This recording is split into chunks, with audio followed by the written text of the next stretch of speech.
Today, we are here to remind you of our Social Innovation Challenge, which I hope that you have all heard of many times. You may have seen emails coming from me, Nadia Ach, or Claire Brown. So we want to make sure that we point out who we are today. So Claire is in the back. I want everyone to know Claire. And Claire, thanks to Claire, we have the catering today. So thank you, Claire, for lunch. And also, I'd like to point out Steve Conroy, who's going to come up and introduce our speaker in just a moment. Steve is the faculty director of the Center for Peace and Commerce. And then I'm Nadia Ach. And I also want to make sure that you all know today you can set up an appointment with us, have office hours where you come and ask us about the Social Innovation Challenge. I do have an announcement to make about the deadline. We decided to extend it and move it until March 1st. So that gives you a little bit more time to come up with your ideas. And for round one, what we're really looking for is clarity of an idea. So we want you to describe your idea on our platform and also really think through answering those 5 questions with crisp clarity. And if you have questions on that, you can come to me, come to Claire, talk to our speaker, Rob, today, or Steve Conroy, who's in the back. And we want to make sure you know that we're available for you. Also, next Tuesday, we have another Idea Lab focused specifically on the environment. So we have Dr. Simon Kroom, who teaches courses on sustainability. He's also a world supply chain expert. He will be here. And he will interview on the stage a USD alum, Brian O'Neill, who started up his own company called Sapphire Energy. And so they're going to talk through some issues, topics that you might want to adopt or address in your proposals. And they will both be on hand to answer questions for you. Finally, I just want to bring up Steve Conroy, who will introduce our speaker. And again, encourage you to meet with me or Claire one-on-one. Thank you.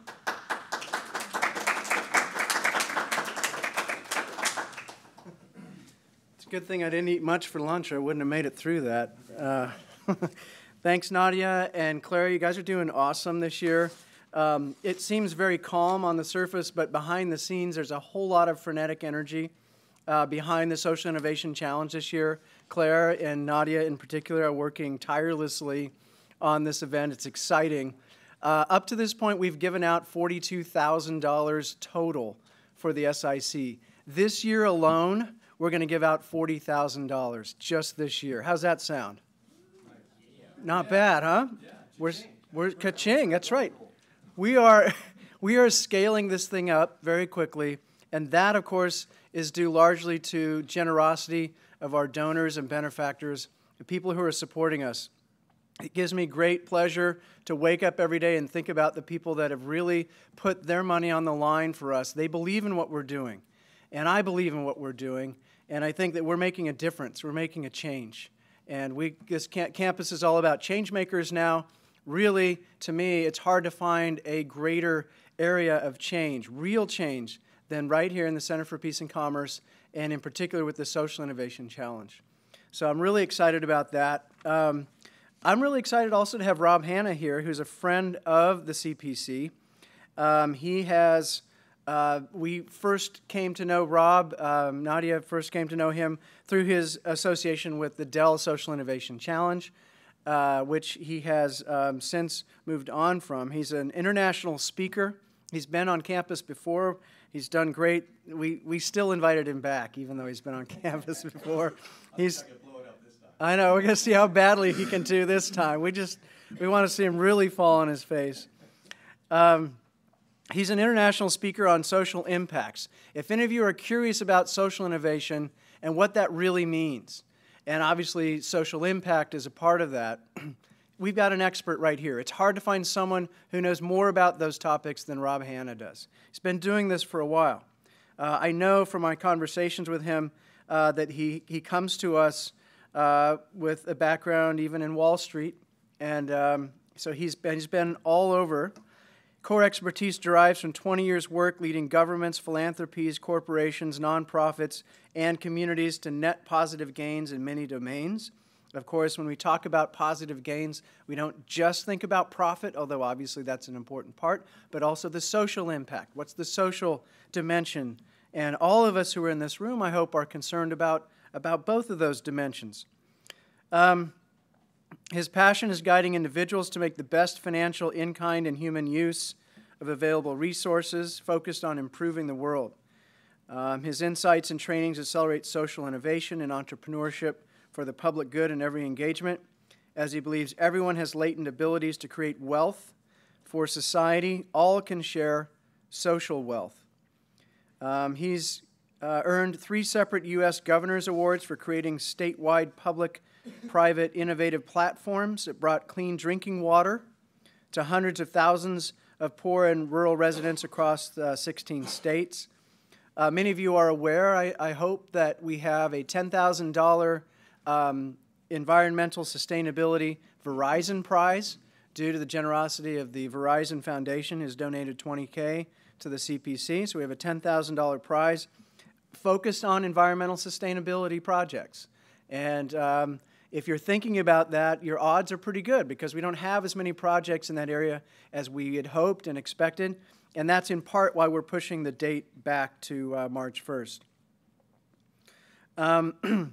He was the chief architect of the Dell Social Innovation Challenge, serving as the youngest corporate president of wealth investment management companies for Dominick & Dominick, Inc., the nation's oldest merchant bank and brokerage.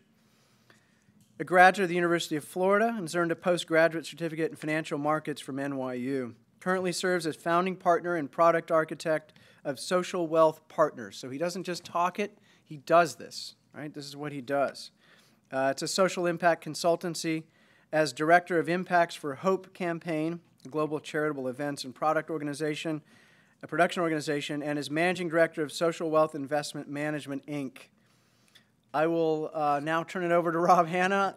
More of him and less of me is a good thing, so I'll now move towards that end. Go ahead, Rob. Thanks.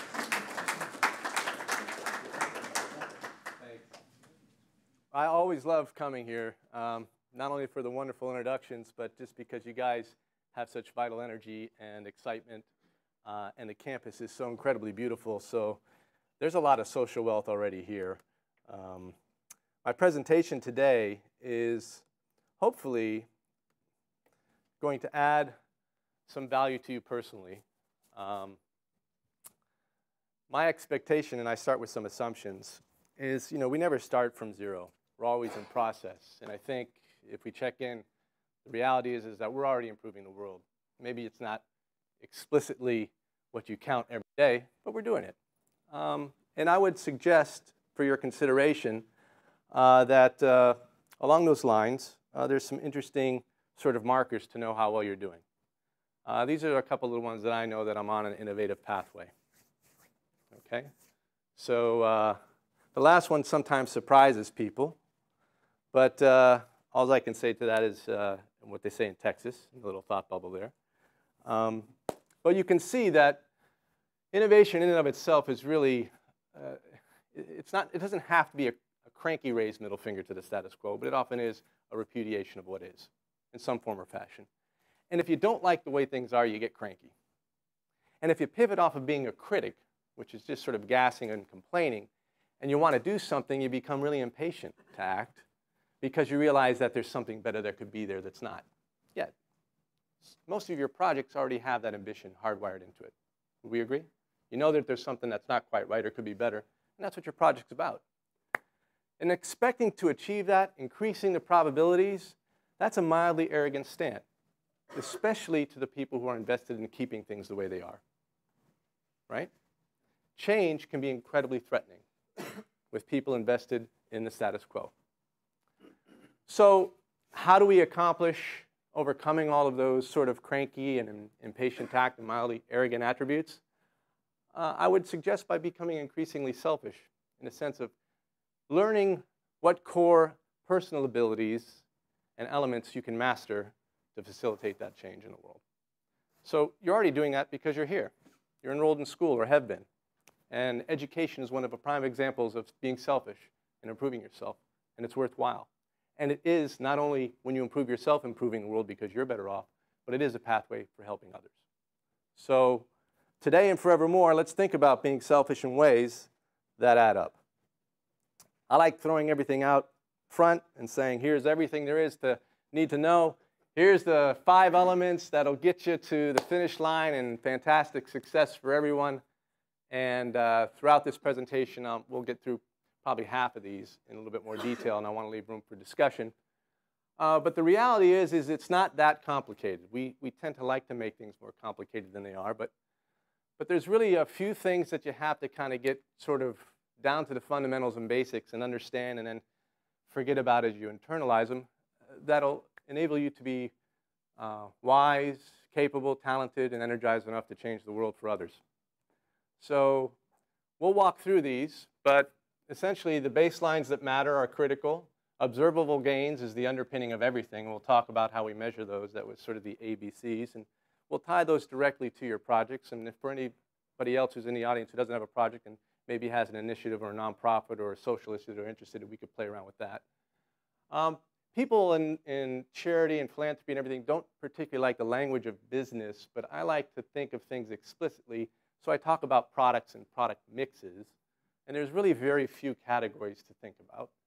Teams, absolutely essential and critical, but oftentimes overladen with a lot of process and prescriptive elements that don't necessarily add value to either creating great products or envisioning and achieving gains for others. And we can kind of pierce some of those bubbles along the way. So my hope is that over the next 30 to 40 minutes, we'll go through a little bit of these elements, put them in context for you guys. If you have any questions along the way, raise your hand, stop me. All right, I'm not on a train. It's not only a single track. We can stop and take a detour, and I'd be happy to do that. Does that sound about right for you guys? Okay. So just so everybody else knows, raise your hand if you're a student here and have a project already. Okay. All right, raise your hand if you want to have a project but don't yet. Awesome. Great. Okay. And let me plug the challenge again and the great work that Steve, Nadia, and Claire are doing here. The challenge and the way the design of the challenge is, because it's patterned on the Dell Social Innovation Challenge, and I designed it so I know, is put your ideas up there. You don't have to have a business plan. You don't have to have a fully developed project. You have to have a start. If you can think of an innovation or who gains the most or who pays or what is success or even some thoughts of how you're going to get there, get it up there. And get as many of those up there and registered as you like. You are not limited to just one good idea. We've had students. I had a guy when I was at the Oxford Emerge conference, one of the kids in the MBA program there. He put up 6. There's no penalty. I mean, you can only do better. So put them up, and what you might find happens is that somebody will look at that and call you and say, hey, that you just triggered an idea in me. Or they might bring you ideas that can help you get further along the path. So don't be afraid to put your ideas up there. The whole premise behind the challenge is it's not a competition where it's a beauty contest and you're going to look ugly by association. It's a challenge to learn and find things that are useful for you in the real world every step of the way. And that's the design, that's the feedback of the judges, that's the support that Nadia and Claire and Steve can give you here. So please, I encourage you to do that. All right, enough selling. Let's move on. All right, essentially, this is my premise, my presupposition for all the work that I've done over the past 20 years in social impacts, and I've really found that there's really only 2 ways possible to improve the world. There's really only 2 types. Anybody have a guess?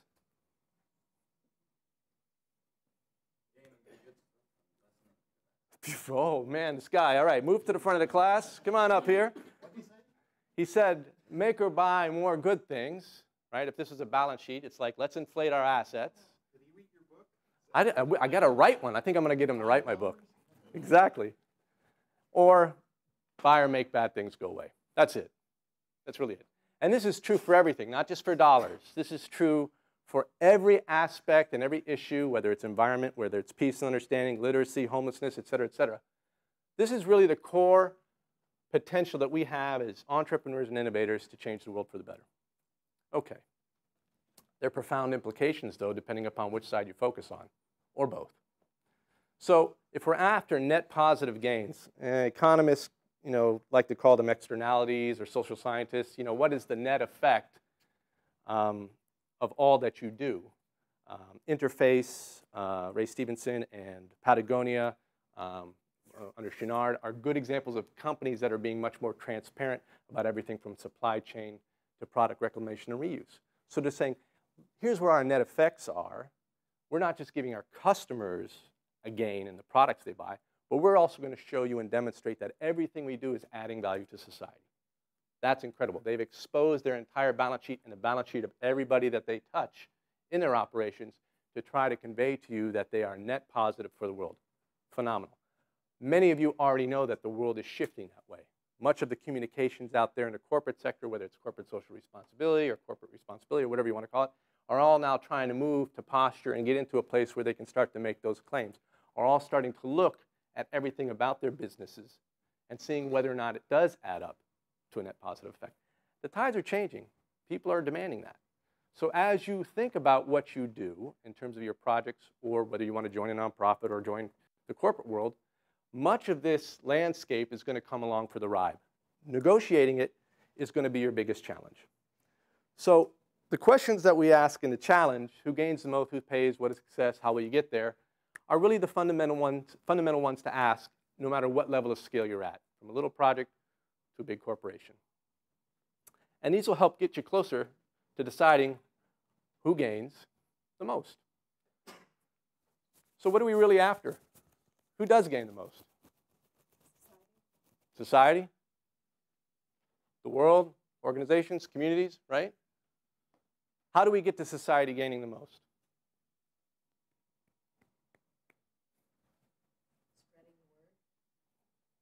Spreading the word, okay. Making value, okay. Empowering them, who be them? People? Okay. I would agree with you. Whatever happens has to start and continue with individuals. So it's interesting to listen to a lot of organizations when they talk about what they're doing. They talk in big terms and big language, right? We're going to change society. We're going to improve the world. Their ambitions are here, which are great to have. Their vision might be here in terms of the intermediaries or activity focus of how they think they're going to get here. But oftentimes, they fail to make the last and most critical linkage, which is what is that net gain for the individual that's supposed to add up down here.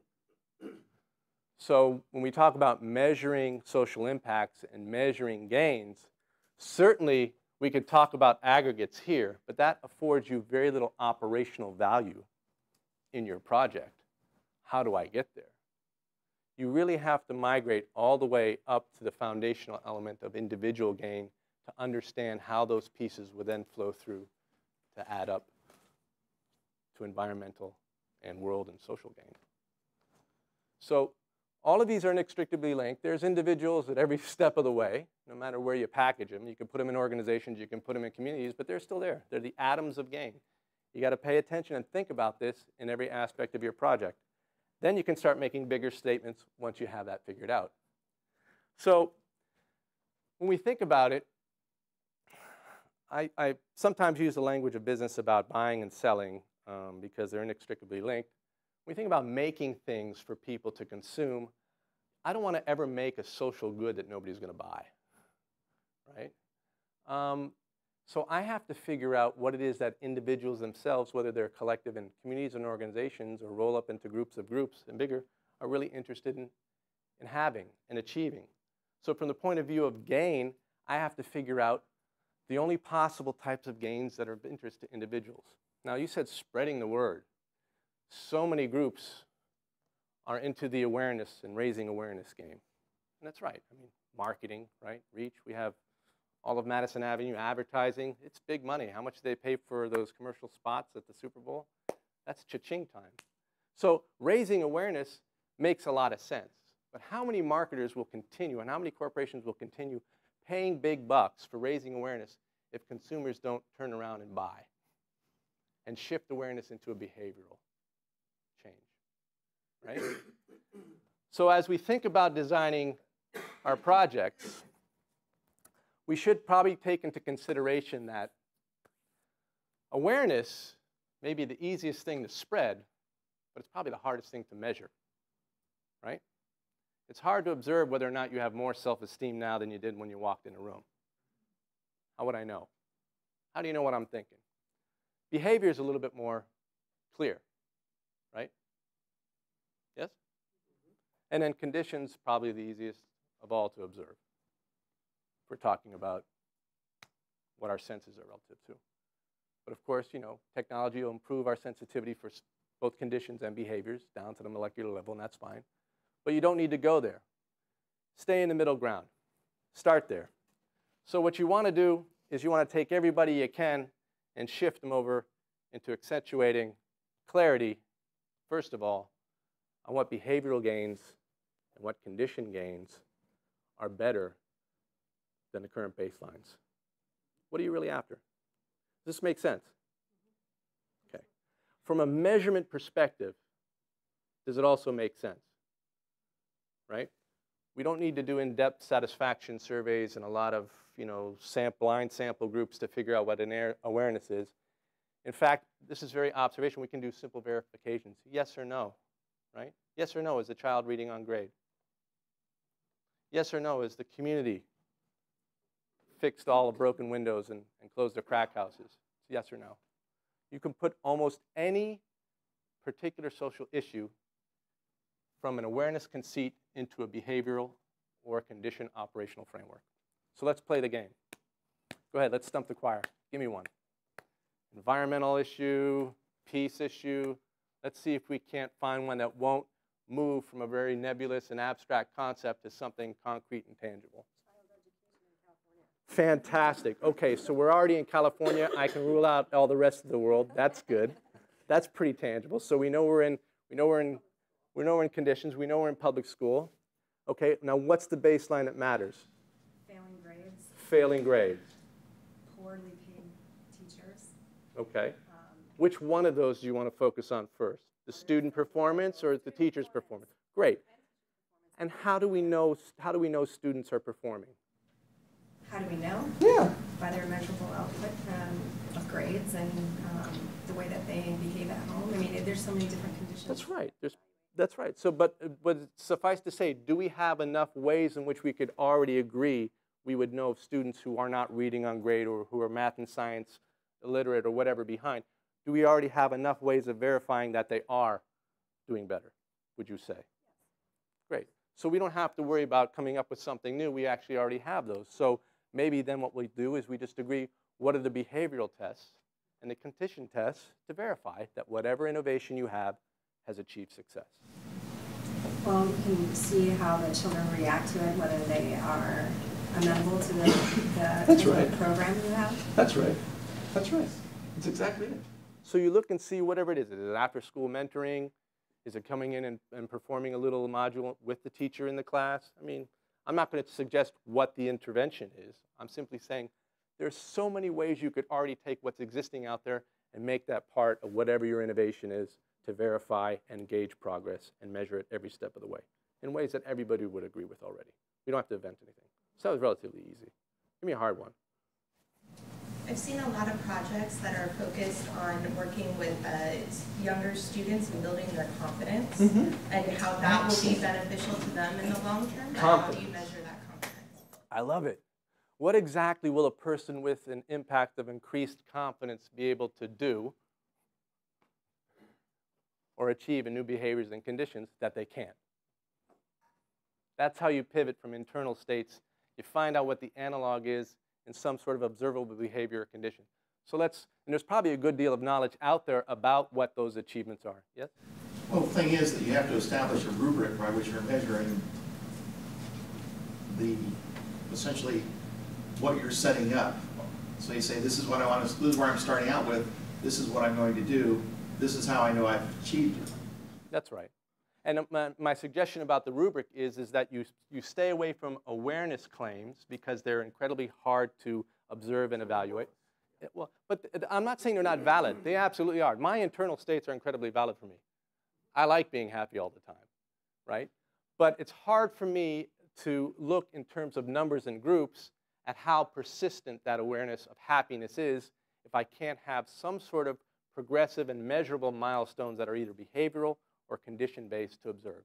And my injunction, my prescription for all nonprofits and social enterprises is to move away from this, at least at the outset, and making these claims, unless somebody's writing a check for it, then do this all day long. But in terms of operational success, if you really want to get people to higher levels of impact and gain, focus on the behavioral and conditional ones for an incredibly important reason. Not only is it easier to communicate success upstream to your funders and investors, but you get visible examples in the field with the targeted populations to demonstrate to others immediately exactly what to do and follow suit. The majority of people like to follow good examples. Give them. Give them. It's hard to show a physical good example of awareness change. Call your shot. Show them. Let it happen. Boom. It's like wildfire. So it's a very simple rubric. It's a very simple heuristic. Don't make more of it than it is. But exercise the discipline of pushing all your woolly, fuzzy statements and ambitions over here, which are not invalid, but they're just hard to move off of the page and out of your head, into things that are easily observed and made real for everybody in the room and outside of it. All right, I don't want to whip this horse too much because it's already out of the gate. So confidence rubrics, most everything that we talk about has been already studied to death. There are incredible numbers of need statements, academic studies, research papers. They're all out there. You do not need to make more of that unless it's your game and you love it. Go for it. If that's your thesis, please have fun at it. Maybe incorporate a little bit of this and footnote me. Fantastic. But the reality is there's so much abundant stuff of this out there that you can already use and pull. The key is to pivot as quickly as possible, in my perspective, and get operational. This helps you do it. Any other questions on this? Yes. When we're writing our proposal, should we include some of this in order to make it more valid or make it more desirable to the person who is?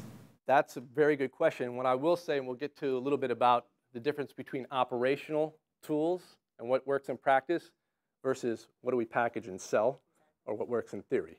All right. For many, many years, I had the practice down, and I had success everywhere I went. And I remember I was working at a board, the board of a charitable institute I was working with said, "That's great, Rob. You got it working in practice. Now make it work in theory." And I was like, So, you know, I don't know. This is the best I've got right now. So as you can see, it's primarily pictures, big words, dotted lines.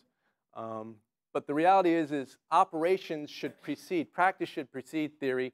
Get results, lead with results, and trust me, you'll have many more opportunities for success. Yes?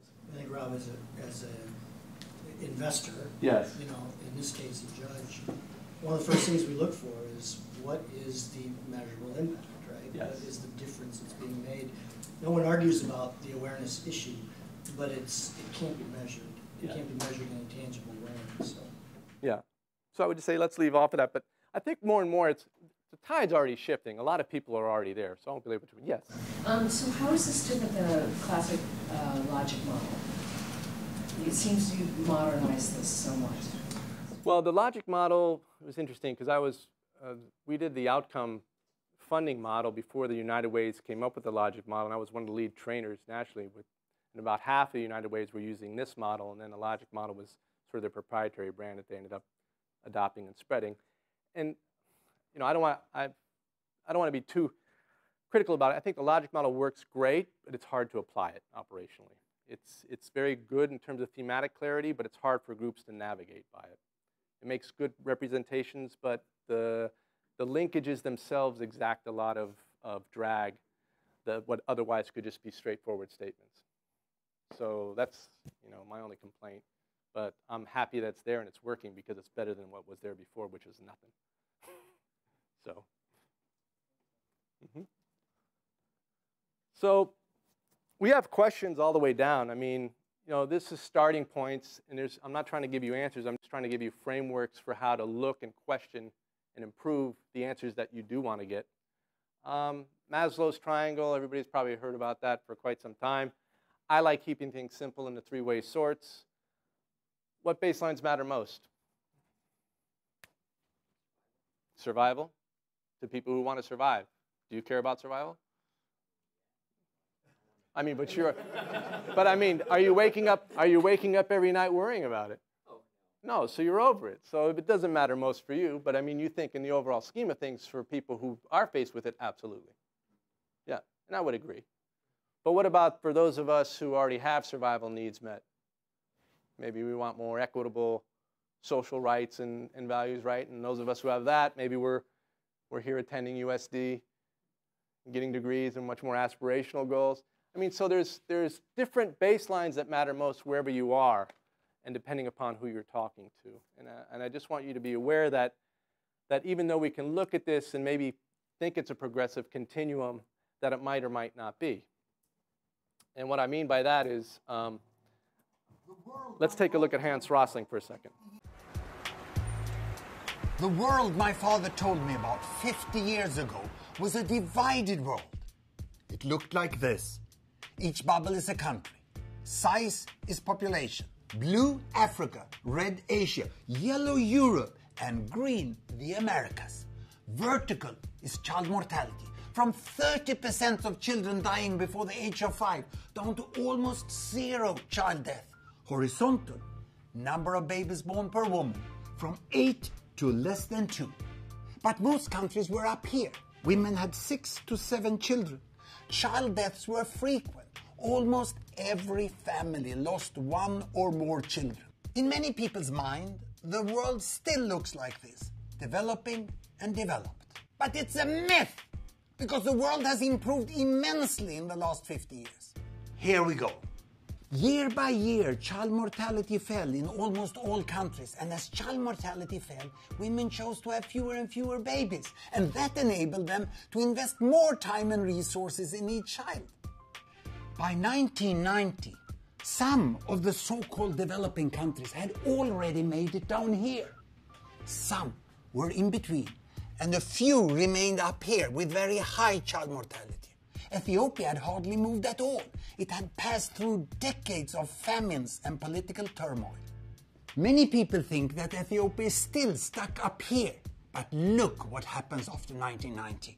With improved access to health service in rural areas and well-spent aid, child mortality falls dramatically in Ethiopia. And with better access to family planning, women choose to have fewer and fewer babies.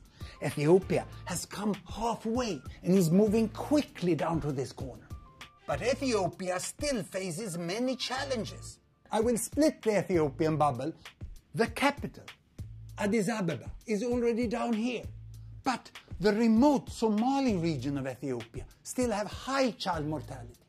But most of the regions, 90% of the population, are centered around the average. Most people think that the problems in Africa are unsolvable. But if the poorest countries can just follow the path of Ethiopia, it's fully possible that the world will look like this in 2030. Then there will be no countries left in the box we once called the developing world. But to ensure that that happens, we must measure the progress of countries. It's only by measuring we can cross the river of myths. I love Hans. He's a really cool guy. I got to meet him. I took him to breakfast at the School World Forum last year, and we chatted for a while. He and his son have Gapminder.org, and they work out of Sweden at Karolinska Institute. And their focus in terms of their work and data and measurement is to change policymakers' decision capabilities and improve them so that scarce funding finds good purchase and results. And I think that we play that role too whenever we have a project or a nonprofit or an initiative. We have to be mindful that our funders are largely, if not totally, the ones who are responsible for buying whatever gains and impacts we're selling or hopefully having others consume on the ground. So I don't think there's a better example of how to package information and impacts and sell it than Hans. He has an amazing database. It's open and it's free to the public and to teaching institutions, which has all of this data and many other data and indicators for almost every social issue out there on their website. I would suggest you look at that if you're questioning what baselines matter most or which ones would help reflect the story and the gains you're trying to tell. So it's just a little kind of insight. You can start here. It's a great place to also look at a lot of other ways of representing information in a powerful fashion. So that being said, the gains that mattered the most here, child mortality and the number of children being born, are very measurable and tangible. There's not a lot of awareness in there, is there? You could count that stuff. And that's where Hans goes. Measurable, measurable, measurable. Stick with that. and then realize that it all doesn't go together on sequence. So whether or not we have survival gains or aspirational ones, we can find things like this, which is a resident in a dwelling that might be closer to survival issues and needs with the aspirational gain of a satellite dish tacked on. Yeah, yeah.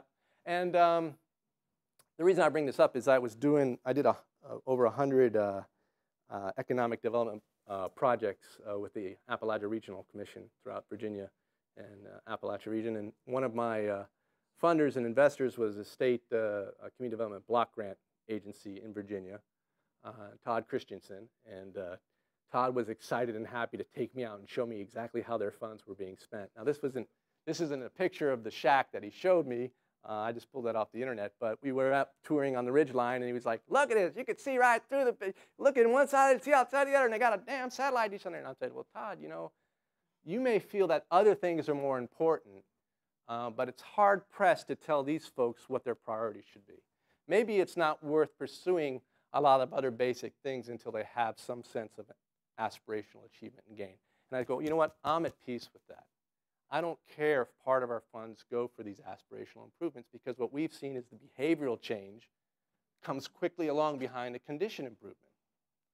So why am I pointing this out? Because your funders and investors may demand impacts in one shape or size, but you may find that the people you're trying to help will either refuse or not recognize those gains until some other gains precede them.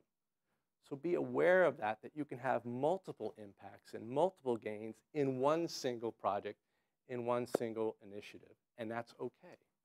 But test both ends of the spectrum. Get down in the dirt, meet with your folks, find out what it is that they're excited about getting, as well as try to bring your funders and your investors along to help them recognize that the reality might be that we have to go from here to here to get to here. It just might be. All right? So that's a hard-fought, hard-won insight over the years that I'd like to share with you. It's not always linear, and it's not always straight-line continuum. We can find a rock, paper, scissors kind of approach to things where you keep going back and forth. All right, so we were talking about who pays. Hans does a great job of changing the minds of statesmen and governments to allocate capital in broad causes. But let's take a look at, you guys aren't working in a vacuum. There's plenty of people out there paying for change, right?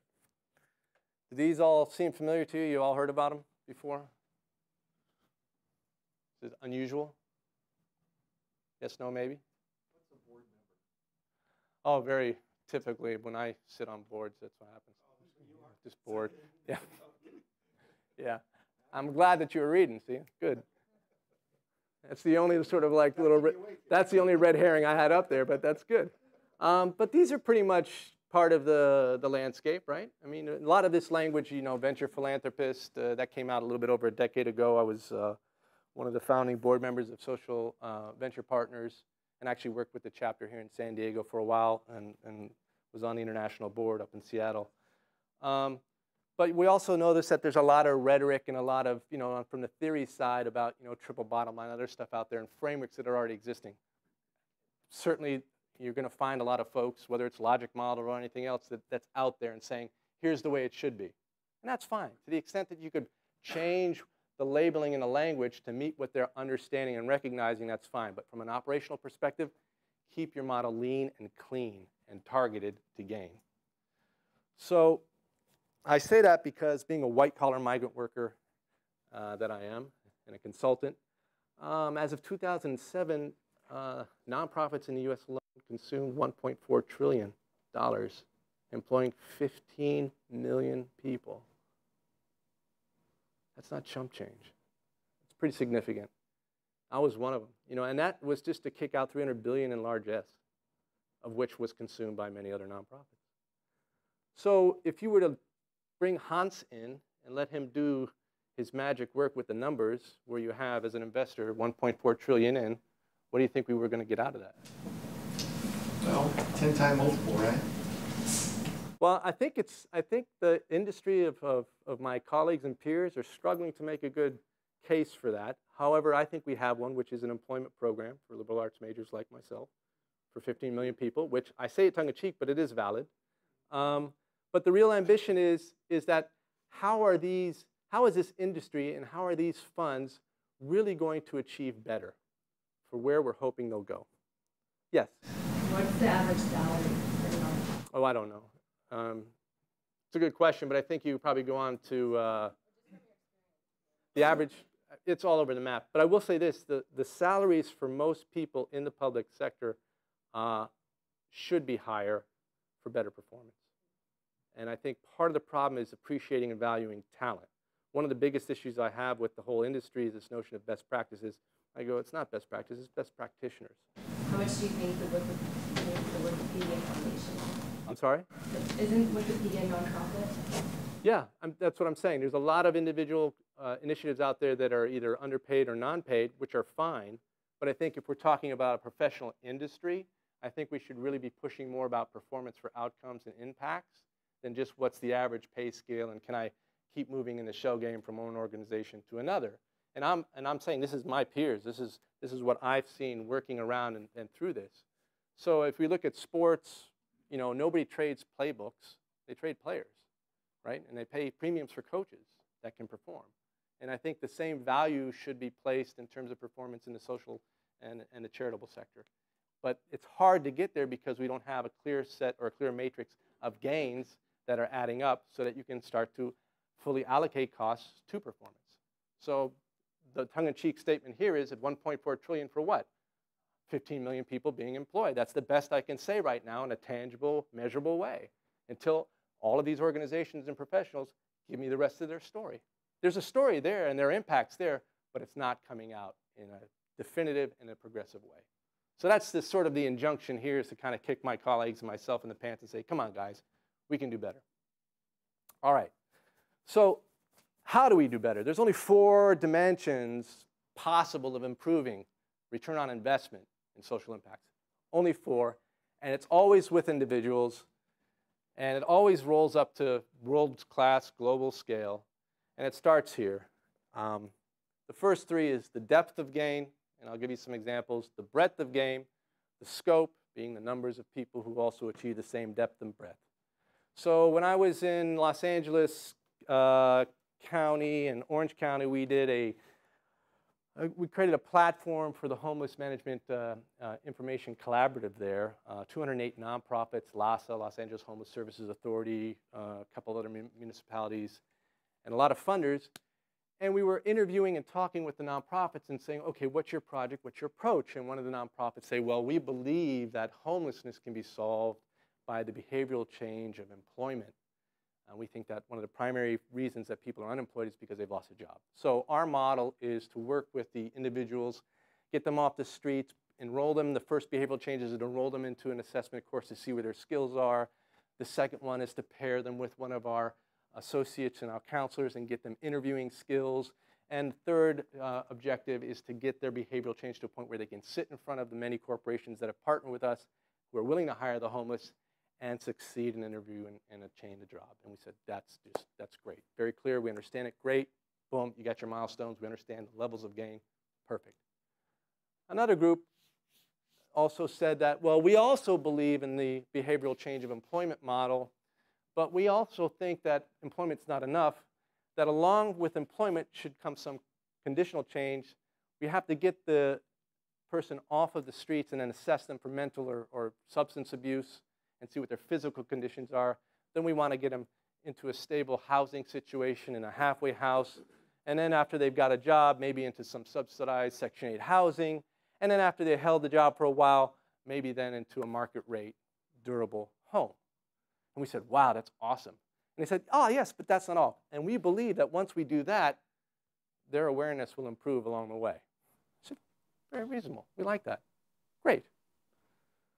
Another group said, well, we're in the business of spreading the word about how people should be aware of what the homelessness problem is in Los Angeles, where our annual count shows 111,000 individuals who are on the streets.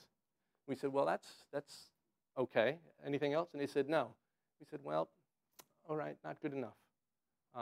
Let's work with you to kind of turn that into what should happen after the awareness is raised. And they did. But the point being, as a judge, when you look at, and this is what I do too when I think about investing in social enterprises, I want to know what the ultimate level of gain is, not just from a financial return, but also from a return on social impact basis. And these are the metrics I use, right? Depth, breadth, scope, and then also the most important one is time. I used to tease the heck out of folks when I was on Wall Street. I say, what do you want? I can guarantee a 10% or a 50% return. Everybody say, well, what do you want? You want 50? No, I want 150% return. I'll guarantee. Half my money. I'll give you 100. I'll give you 100. I will guarantee you to give you 150% return in 100 years. Guaranteed. Ah, see, you should have told me that before. Give me your money. The point is that unless you consider time, time is absolutely essential for ROI, no matter if it's financial or if it's individual improvements in lives, right? The quicker a homeless person can get off the streets and get into treatment or get into a home, the better off they are. A beautiful promise of a home 5 years from now is worth little than somebody getting off the streets and into a shelter today. Wait 5 years to get a home or get into a shelter today? Yes? I want to know how you went from C1 to C5 and not in the A and B dimension, and why did you put it as a 3 or a 2? I mean, I saw your logic behind saying that, but as you said... On the previous page? Previous, or even this one, like, time is probably measurable, like in days, years, decades, but going back when you say that, you know, for the... Oops. Right here? The breadth, I mean, how do you define your scope or the breadth, like, and then say, okay, this is how deep the impact is going to be, or this is how widespread? So this is what you would tell me your project could do for one person in terms of their milestones of behavioral gain. This is absent time. This is just what you're telling me they'll achieve. And I'll go, okay. First they'll do this, then they'll do this, then they'll do this. Not what you do, what they'll do. First they'll show up, get assessed, then they'll learn some skills, then they'll go out and interview and get a job. Okay? That's the rubric. Yeah. So you want to look at that, the milestones of gain up to some sort of finish line that you're representing you can pull off.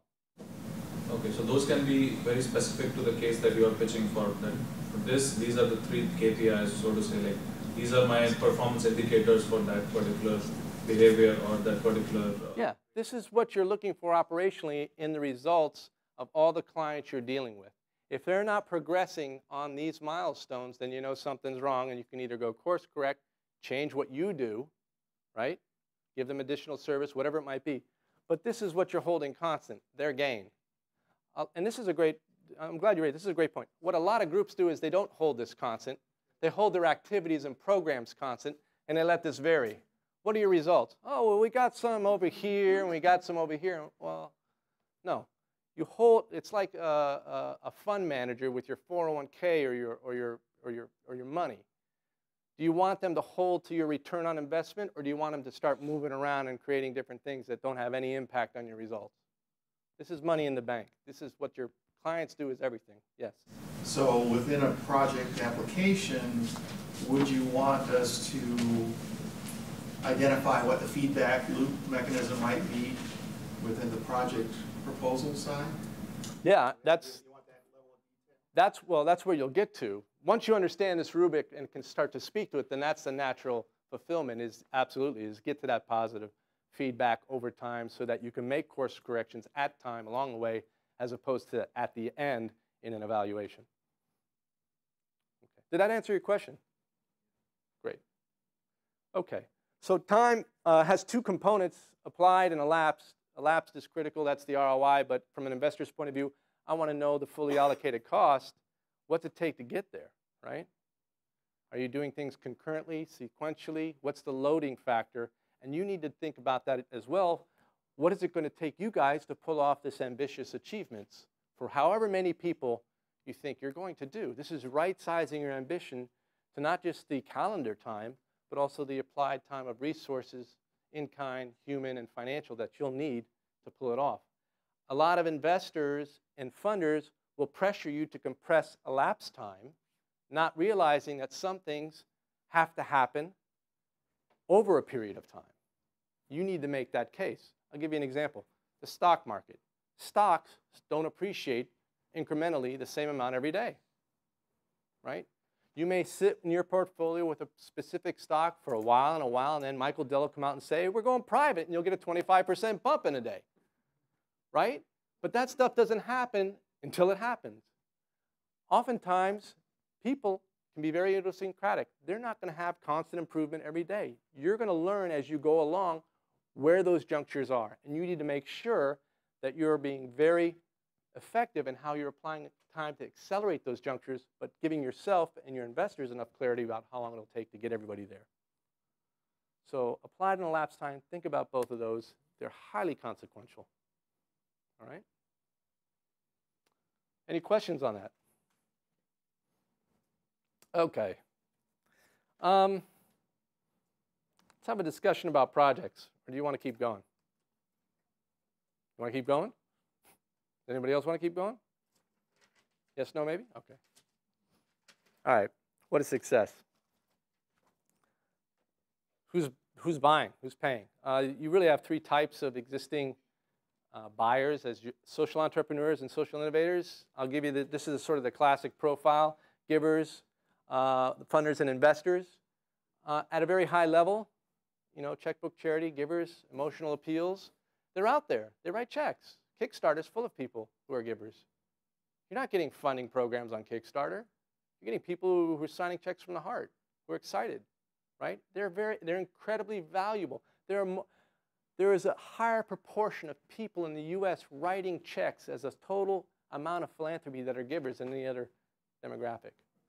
Pay attention to them, all right? They're going to help buy your impacts and get people better.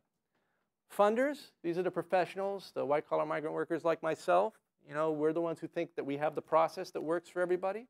We want more compliance behaviors from you. If you read our annual reports, we want you to send us back the exact same language we give you. Use our verbs, use our nouns. Don't tell me what you're doing. I don't care. Tell me what I want to hear. That's funders. Take their money. Give them what they want and take their money. All right? Investors, hello.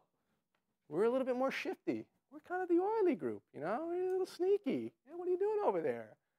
However, we're in it for the long haul. The reason we're kind of cagey up front is we're looking for enduring gain and impacts, right? We want to know that not only are you clear about what you're doing and have a high probability of success in getting it done, but that you're also the best comparative use of our money. That's the three questions I want to have answered that you got to tell me as an investor. Then you get my check and you get me nagging the hell out of you every step of the way until it looks like it's inevitable that you're going to succeed. Then I get the hell out of the way.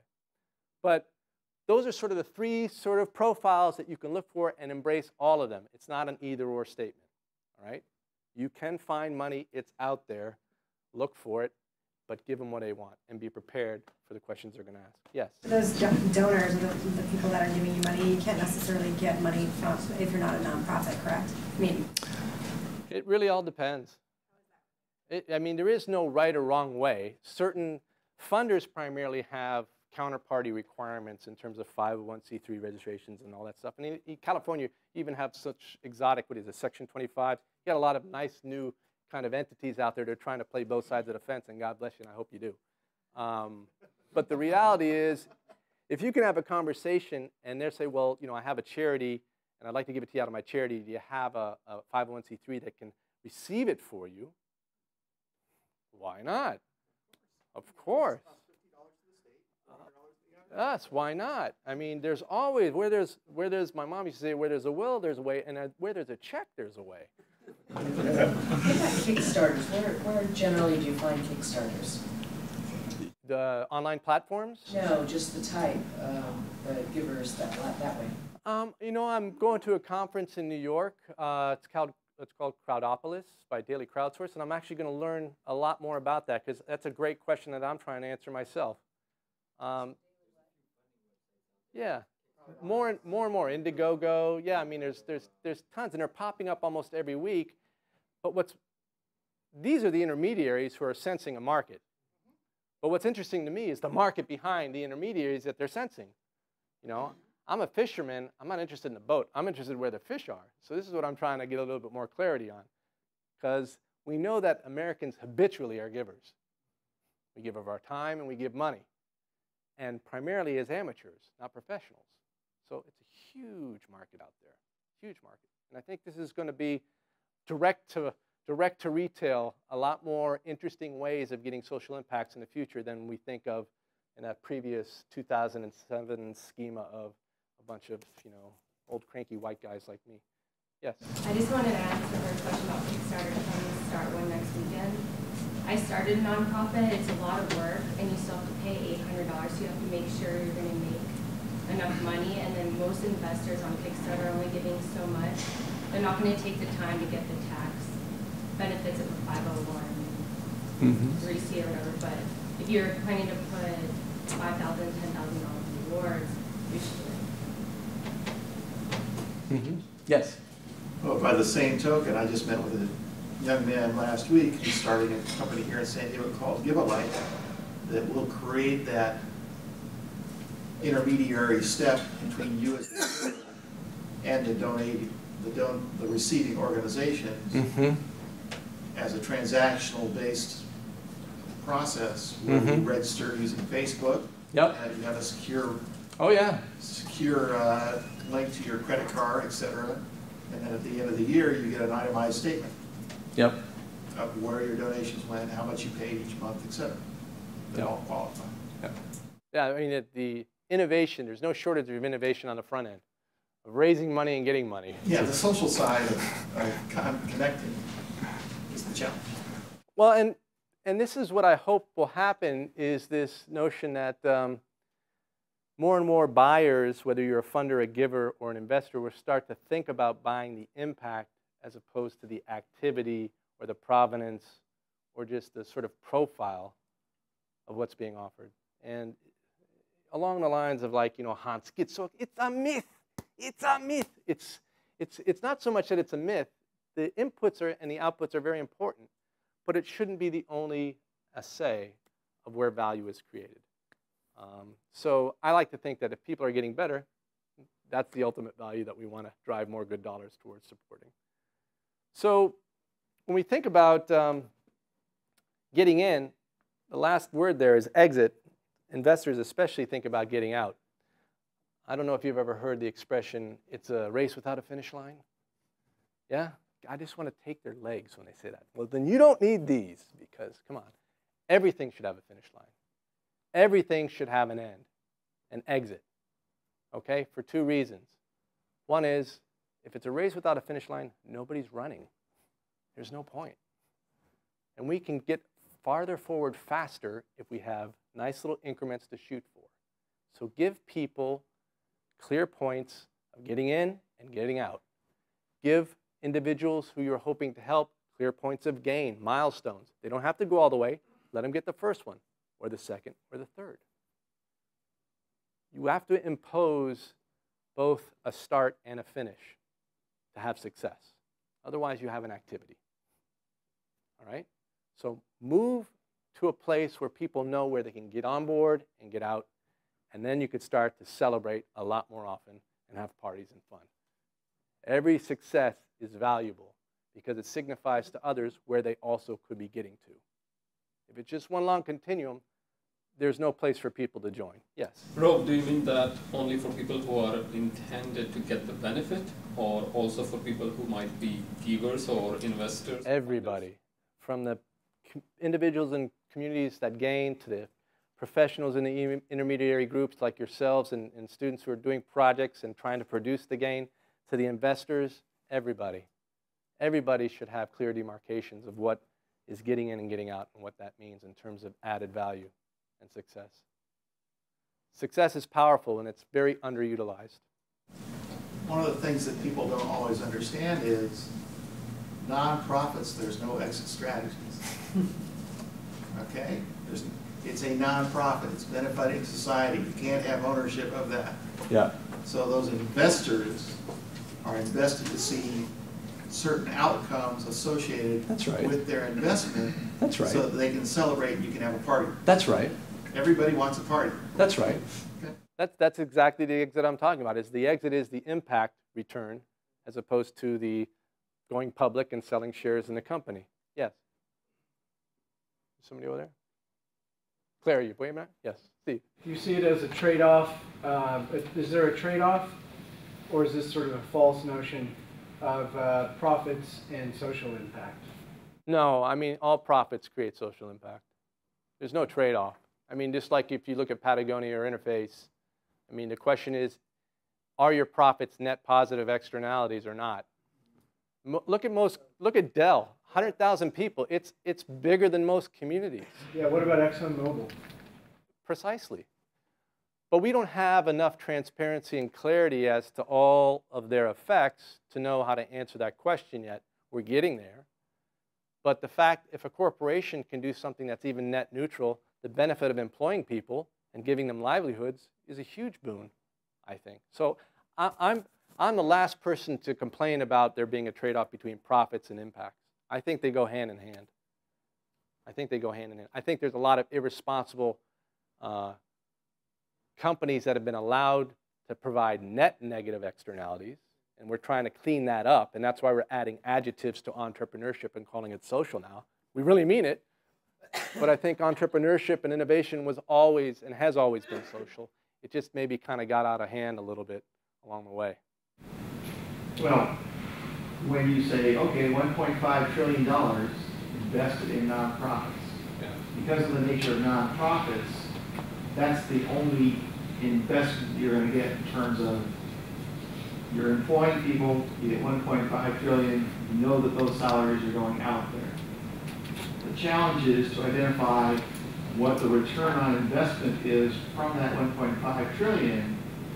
Nonprofit doesn't mean they can't make a profit. Nonprofit means that profit goes back into the community. So Comic-Con here, as a local nonprofit, has $10 million, $20 million, $30 million in the bank. Yes. Cash. Yes. They are a highly successful nonprofit as an event manager. Yes. Yes, and my point is precisely it, is that the balance sheet for success is not owner's equity increasing. It's the equity of everybody else's balance sheets in the community outside who are receiving gains that is increasing. So it's the same formula, only we're just drawing a much bigger aggregate of what the balance sheet should look like. Okay, how will you get there? This is going to bring it home to you guys. I was talking earlier about products. So, Steve, you brought up the whole idea and you were talking about nonprofits. Here's the problem with making more good things and eliminating bad things.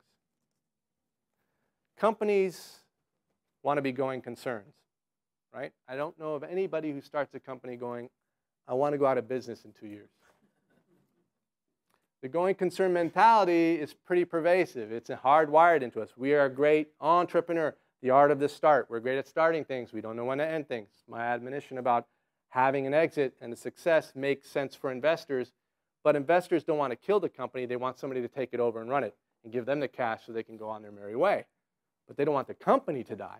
So the company that is creating more good things in the world should persist forever, right? The ultimate expression and evolution of that success is a utility company, right? 100% monopoly, serving everybody, the highest quality goods at the lowest cost in an ideal world. So all corporations are really trying to become utility companies. Microsoft, if you look at it with a different eye, Google, paying out all those free apps, is really trying to insinuate itself into being a utility that's essential for everybody to use. They want a monopoly. It's a great strategy. And it works as long as you keep producing good things, right? There's no limit to all the good things we can have. You can always have one more good thing. Not true with problems and liabilities, right? Optionality, for those of you like the financial markets, optionality, right? If you're long an option, it can go to the sky, but you only lose what you paid for it. If you're short, you go to zero, right? Stocks don't go to less than zero. They're done. So what happens to a company who's in a market where the customers are disappearing at a rapid rate because you've solved their problems?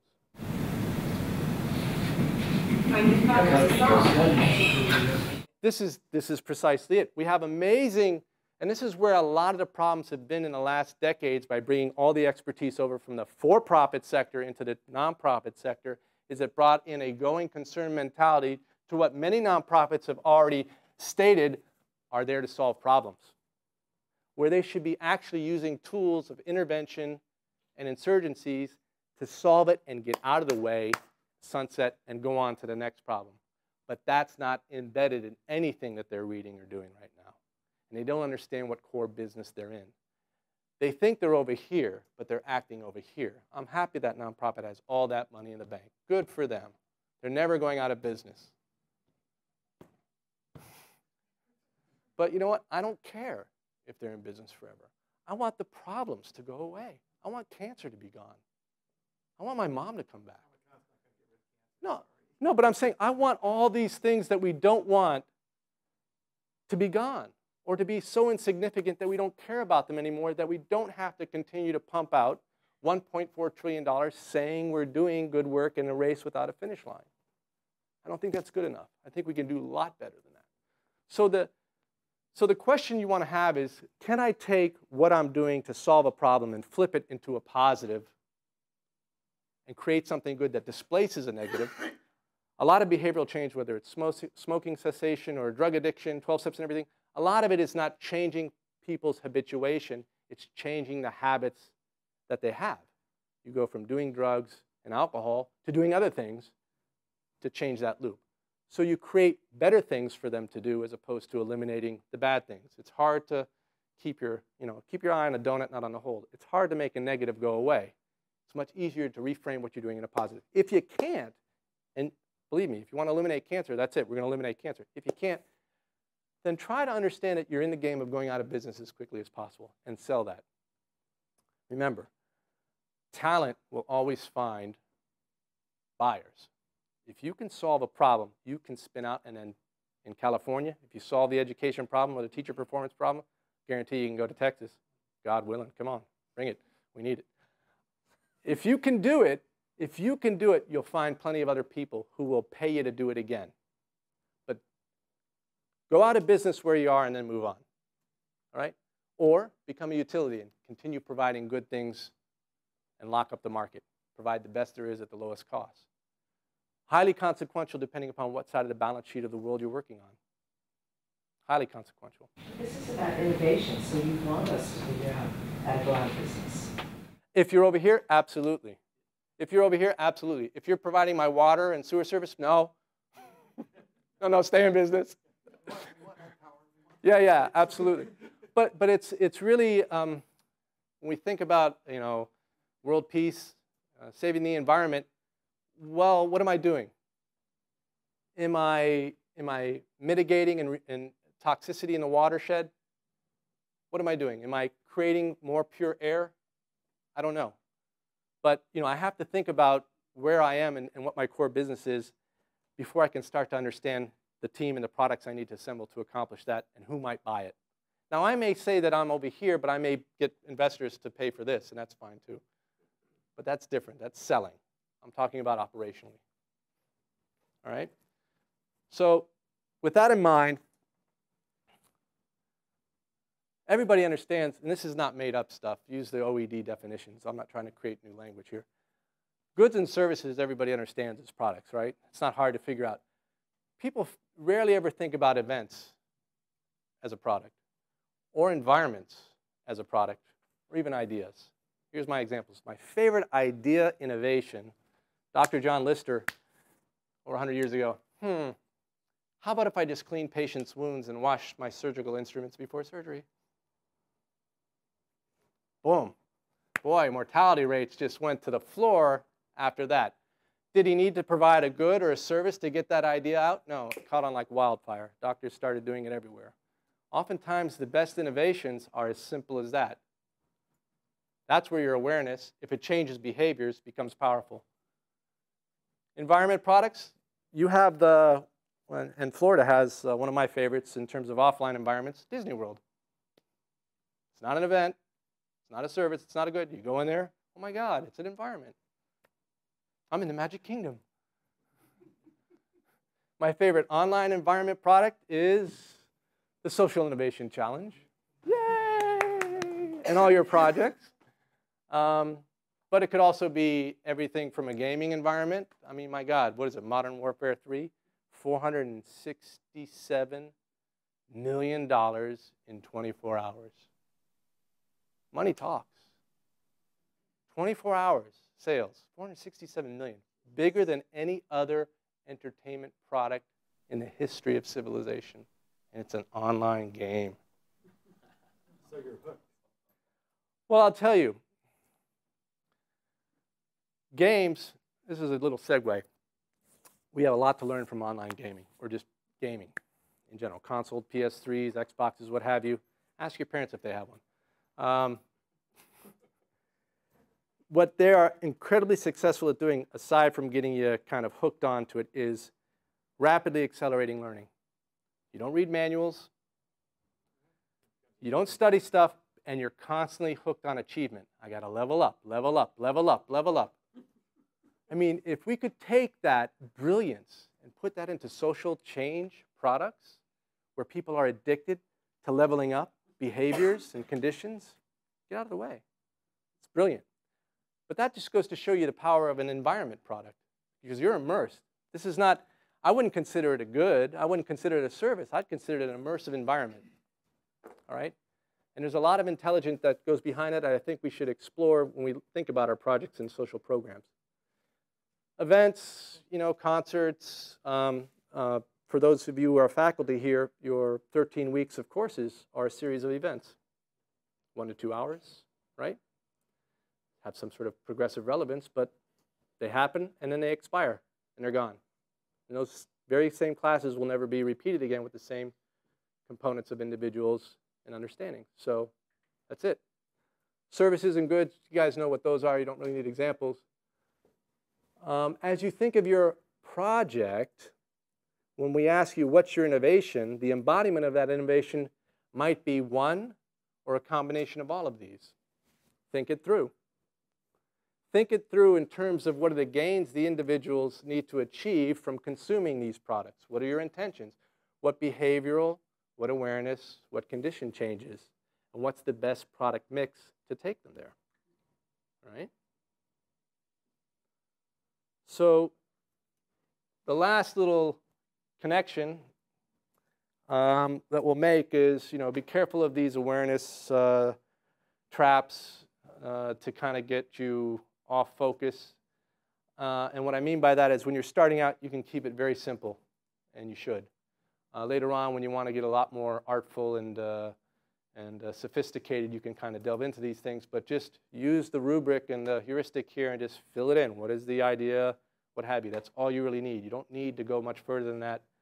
I would say to pay attention to the behaviors and conditions you can attract around your project, and in the embodiment of more direct experience and key dispositions and individuals who are on your team with specific expertise for whatever products that you're trying to create.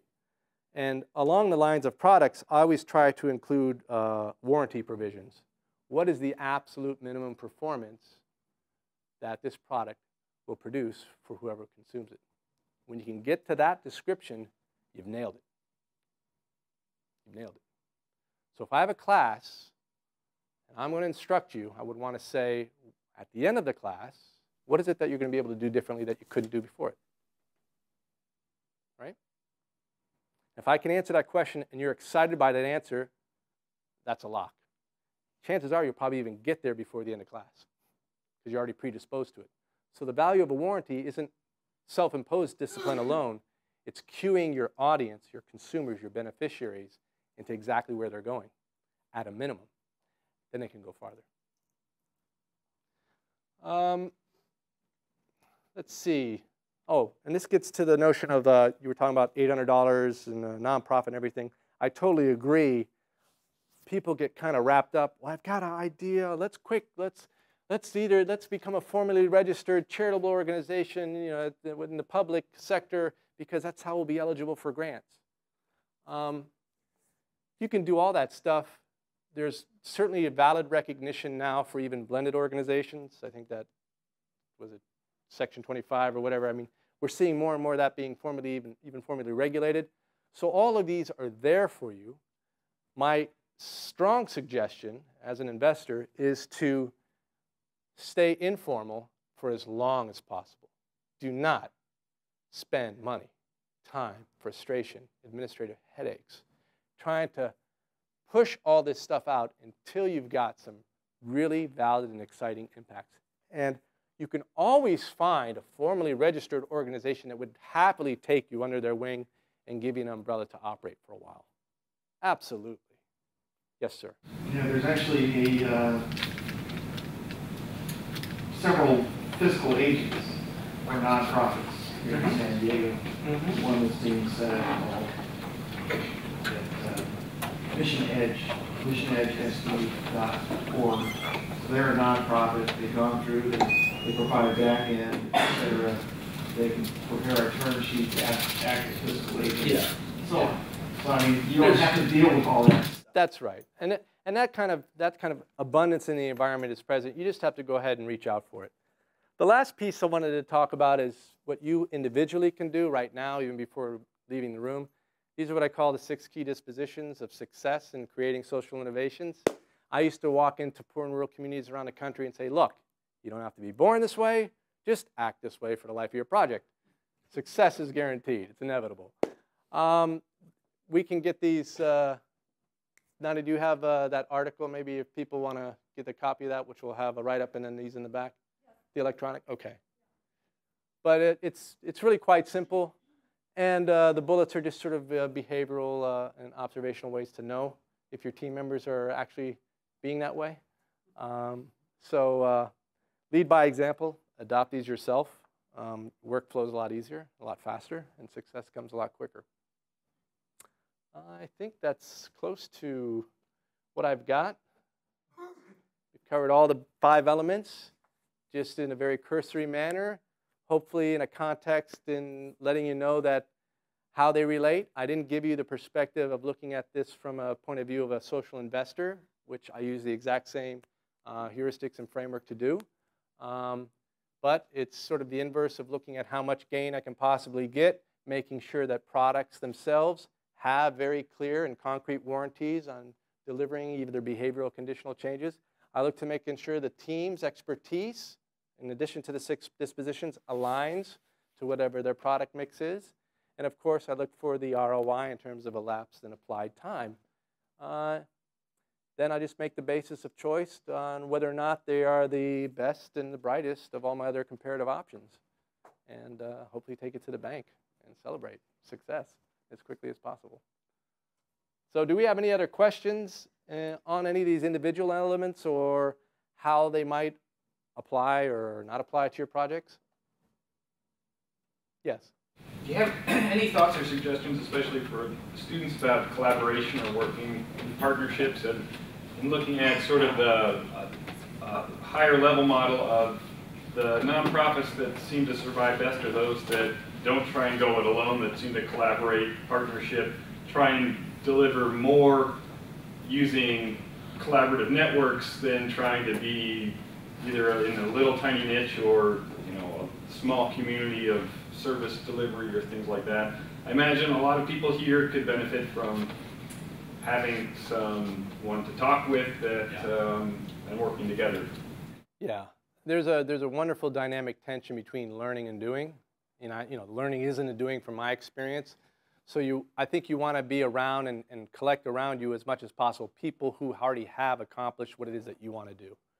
So that just by osmosis and observing, and by them even understanding what you're trying to do, insights can be given to you and adopted very quickly. That's a learning environment. So in that case, togetherness is incredibly valuable if you have the right people that you're cozying up to. So be nimble, don't be shy, reach for as high and the most productive and successful folks you can find and bring them into your tent. Absolutely. Operationally, I think it's a little bit of a different story, especially in the volunteer domain where not everybody's getting paid. Less is more. Small teams, not large teams. From the point of view of collaboration, it's an act of creation. The question has to be, what is it that we can do together that none of us can do alone? If there's no answer to that, there's no reason to hang out. I don't need you. I can do it. Unless, of course, you're brilliant and you got a check. In which case, come along. So collaboration, I think, is a double-edged sword. Sometimes it goes a little bit too far where you find big groups and a lot of talking, but not really anything happens, and it doesn't go anywhere.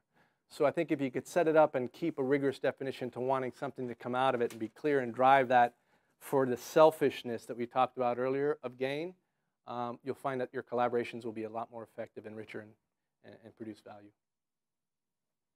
Yes? So I have 3 ideas for a flexible purpose business. And what I would like to do is contact some other flexible purpose businesses because it's a relatively new idea here. And it's just, I'm trying to figure out whether or not I can trust giving my information out because I know that once somebody hears some of the information that I have from others and other things that we've all collaborated on, I'm afraid that by calling somebody, they will say, oh yeah, sure we'll help you figure it out. And then all of a sudden my business is gone because they've already developed it before I could. How do I go about finding out the... You want to protect your IP? I do. Well, I mean, that's I want to know, in the purely for-profit realm, that's always the boogeyman. And what's incredibly interesting, I've invested in a number of companies, people think a lot more highly of what they got than anybody else does. And oftentimes when you put these precious ideas out in the light of day, they just kind of wilt and they go away. And then you realize that when people start looking at it, you see it from different eyes, and you realize, oh, wait a minute. It was a great seed of an idea, but it needs a much more fertile field and a little bit more cultivation. Now, that being said, if your idea is that great and you already have customers, that's validation. That's a different story. Then you have real IP that has traction. Okay, and you want to protect that. And how do I do that if that's the case?